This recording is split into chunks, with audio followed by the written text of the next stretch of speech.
کہ جب بھی قرآن پاک میں نون ساکن ہو یا تنوین ہو اور اس کے فوراً بعد یرملون میں سے کوئی بھی لیٹر آ جائے تو ہم ادغام کریں گے. لیکن اگر یرملون میں سے ینمو یہ جو 4 لیٹرز ہیں ان میں سے کوئی ایک ہوگا تو ہم ادغام بھی کریں گے اور غنہ بھی کریں گے, ادغام ود غنہ کریں گے.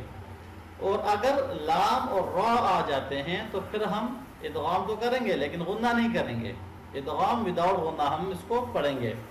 السلام علیکم ورحمۃ اللہ وبرکاتہ.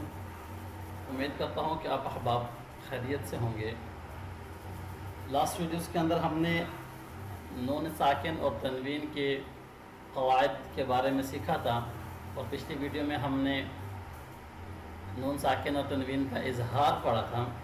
اگر آپ نے وہ ویڈیوز نہیں دیکھی تو پہلے وہ ویڈیوز لازمی دیکھ لیں تاکہ آج کی جو ویڈیو ہے یہ آپ کو سمجھنے میں آسانی ہو. آج کی اس ویڈیو کے اندر ہم نون ساکن کا ادغام پڑھیں گے. پہلی ویڈیو میں نے آپ کو بتایا تھا کہ نون ساکن اور تنوین کے 4 رولز ہیں, اظہار, ادغام, انقلاب اور اخفاء. تمام رولز کے بارے میں بیسک میں نے آپ کو بتا دیا تھا. پھر نیکسٹ ویڈیو کے اندر ہم نے نون ساکن اور تنوین کا اظہار پڑھا تھا کہ اظہار کیا ہوتا ہے اور ہم کب اظہار کرتے ہیں. ٹھیک ہے, سب سے پہلے تو یہ سمجھیں کہ ادغام یہ ہے کیا. ادغام کس کو کہتے ہیں؟ ادغام کہتے ہیں مرج کرنے کو, ملانے کو, آپس میں 2 لیٹرز کو ملا کر ایک کر دینا, اس کو ادغام کہتے ہیں. مثال یہاں پر دیکھیں, یہ ایک لیٹر ہے با اور یہاں پہ ایک اور لیٹر ہے با. ان 2 لیٹرز کو جب ہم الگ الگ کر کے پڑھیں گے تو یہ لکھنے میں بھی اچھا نہیں لگتا. یہ دیکھیں اس کو ہم کیسے پڑھیں گے, حمزہ با زبر اب, با زبر با اب, با. اب یہ ہے تو ٹھیک لیکن یہ طریقہ غلط ہے. ہم اس کو کس طرح پڑھتے ہوتے ہیں, اس کو ہم پڑھتے ہیں, ان دونوں کو ہم ایسے کر دیں گے. دیکھیں دوسرا با جو ہے وہ سکون وہ ختم ہو گیا یہاں سے. ہمیں کیسے پتہ چلے گا کہ یہاں پہ جو ایک با اور بھی تھا, ہمیں اس سے پتہ چلتا ہے کہ یہاں پہ ایک شد بھی ہے. تو یہ شد ہمیں بتاتا ہے کہ یہ با 2 ٹائم ہے. ٹھیک ہے, حمزہ با زبر اب, با زبر با اب, با. قاعدہ کے لیسن میں بھی ہم یہ پڑھ چکے ہیں. قاعدہ سے میں آپ کو اس کی مثالیں بتاتا ہوں. قاعدہ احسن القواعد کے اندر ہم نے لیسن نمبر 20 میں یہ پڑھا تھا. یہ دیکھیں را با زبر رب, با زبر با. اب یہ دیکھیں رب با ایسے لکھا ہے لیکن اس کا دوسرا جو ہے وہ ہم کیسے لکھتے ہیں, را با زبر رب, با زبر با, رب با. اب یہ تو ہے تو دونوں ٹھیک لیکن ہم نے لکھنا پڑھنا یہ والا ہوتا ہے. ٹھیک ہے, یہی جو مثال ہے یہی مثال ادغام کی بھی ہے. ٹھیک ہے, 2 لیٹرز کو ملا کر ایک کر دینا, اس کو ادغام کہتے ہیں. ٹھیک ہے, یہ میں آپ کو بالکل بیسک طریقے سے اس لیے بتا رہا ہوں تاکہ آپ کو بالکل شروعات سے آسانی سے چیز سمجھ آئے گی. انشاءاللہ پھر آگے چل کے آپ کو قرآن پاک میں اس کی مثالیں دکھاؤں گا تو آپ کو آسانی سے سمجھ آئیں گی. تو ادغام کس کو کہتے ہیں؟ ادغام کہتے ہیں 2 لیٹرز کو ملا کر ایک کر دینا, 2 لیٹرز کو آپس میں مرج کرنا, اس کو کہتے ہیں ادغام. ٹھیک ہے, نون ساکن اور تنوین کے لیسن میں میں نے آپ کو اس کے لیٹرز بتائے تھے لیکن ابھی پھر سے دوہرا لیتے ہیں کہ ادغام کے لیٹرز کون سے ہیں. ادغام کے 6 لیٹرز ہیں, یا, را, میم, لام, واو, نون. اس کو ملا کر پڑھیں گے تو یہ بنے گا یرملون. یرملون یاد کرنے کے لیے یہ بہت آسان طریقہ ہے کہ آپ تمام لیٹرز کو ملا کر ایک ورڈ کی شکل میں یاد کر لیں, یرملون. ٹھیک ہے, تو یہ 6 لیٹرز ہیں ادغام کے. اس کا کیا معنی ہے؟ اس کا مطلب یہ ہے کہ نون ساکن اور تنوین کے بعد, یہاں پہ میں ساتھ ساتھ آپ کو لکھ کے بھی بتا دیتا ہوں, نون ساکن اور تنوین کے بعد آپ کو میں نے بتایا تھا کہ جو اصول نون ساکن کے ہوں گے وہی رولز جو ہے وہ تنوین کے اوپر بھی اپلائی ہوتے ہیں. تو اس لیے میں مثال صرف نون ساکن کی دے رہا ہوں کہ نون ساکن کے بعد یہاں پر اگر ان 6 لیٹرز میں سے کوئی بھی ایک لیٹر آ جاتا ہے, ٹھیک ہے, مثال میم آ جاتا ہے, تو اب یہاں پہ ادغام ہوگا. ٹھیک ہے, قرآن پاک میں کہیں پر بھی یہ نون ساکن آپ کو نظر آ جائے اور اس کے فوراً بعد آپ نے یہاں پہ دیکھنا ہے کہ یرملون میں سے تو کوئی لیٹر نہیں ہے. اگر یرملون میں سے ہے تو پھر یہاں پہ ہم ادغام کریں گے.